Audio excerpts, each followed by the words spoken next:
Essa foi uma semana agitada no noticiário de ciência e tecnologia, entre detecção de ondas gravitacionais, descoberta do planeta mais quente já encontrado e as discussões do Dia do Meio Ambiente. Eu, Mariana Petz, escolhi para essa edição de Mídia e Ciência a cobertura do anúncio da retirada dos Estados Unidos do Acordo de Paris.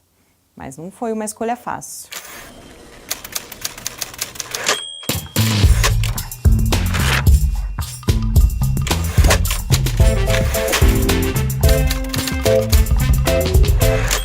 Na última segunda-feira, dia 5 de junho, o mundo celebrou o Dia do Meio Ambiente.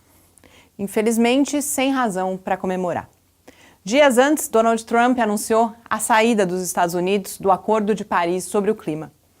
Coincidentemente, no mesmo dia 5, altas temperaturas também foram destaque por um motivo completamente diferente.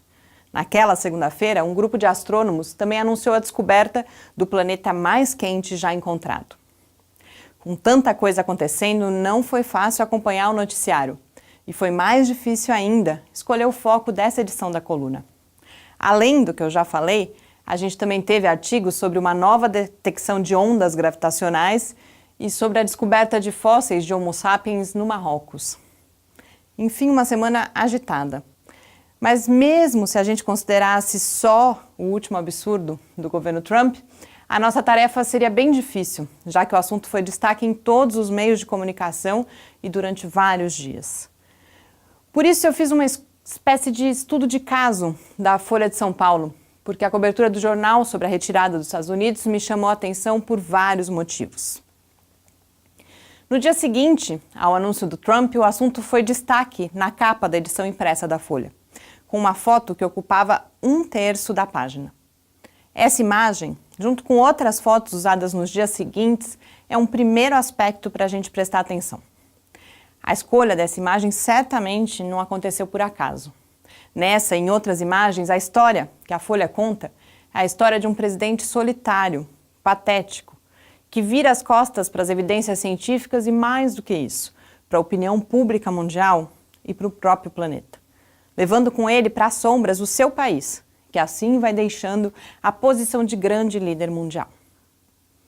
Ainda no dia 2, o assunto foi destaque em duas editorias, Mundo e Ciência.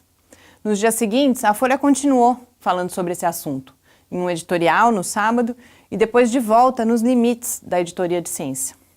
Mas apesar disso, o que menos a gente viu foram informações científicas. Na edição de domingo, por exemplo, a gente teve um perfil da cidade de Pittsburgh, citada por Trump no seu discurso. Esse perfil contradiz mais uma afirmação do presidente. É um texto divertido, informativo até, mas com pouquíssima participação do conhecimento científico. Aqui não vai dar para eu explicar por quê, mas a cobertura da Folha, além de ter pouca ciência e me parecer muito economicista, tem falhas até nesse aspecto. As notícias, por exemplo, praticamente ignoram as possibilidades de barateamento das energias renováveis, o que depende fundamentalmente dos investimentos em ciência, tecnologia e inovação. Para conhecer outros exemplos, eu convido para a leitura da coluna impressa, lá no site do Lab. Eu podia comentar muitos outros aspectos, mas isso vai ter que ficar para outras colunas. Nesse momento eu destaco mais uma vez a relevância da gente prestar atenção à abordagem economicista das questões ambientais, que deixa a impressão de que o principal valor, ou até mesmo até o único valor a ser considerado, é o financeiro. Hoje eu tenho a impressão de que foram mais abundantes os assuntos sobre os quais eu não falei do que aqueles sobre os quais de fato eu falei. Então, para compensar, tem uma série de dicas de leitura lá no site. Uma boa semana e até o nosso próximo encontro.